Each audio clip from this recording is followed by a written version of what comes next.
Thermal ప్లాంట్కు దాదాపు 2000 మంది permanent ఉద్యోగాలు కావాలి అని ఎప్పటి నుంచో కొట్లాడుతున్నారు.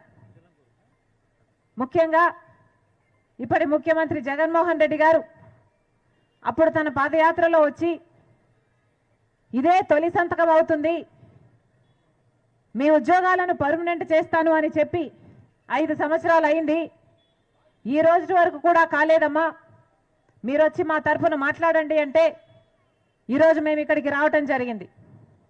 మేము ఇక్కడికి వస్తున్నామని ఎంతోమందిని మీరు పోతే ఉద్యోగాలు తీసేస్తాం అని బెదిరించి ఆపినప్పటికీ ఈరోజు ఇంతమంది వచ్చారు. మనస్ఫూర్తిగా కృతజ్ఞతలు చెప్పుకుంటూ వీళ్ళ బాధని ప్రజల దృష్టికి మీడియా దృష్టికి తీసుకొస్తున్నాం. అసలు ఒక్కొక్కరితో మాట్లాడుతుంటే కనీసం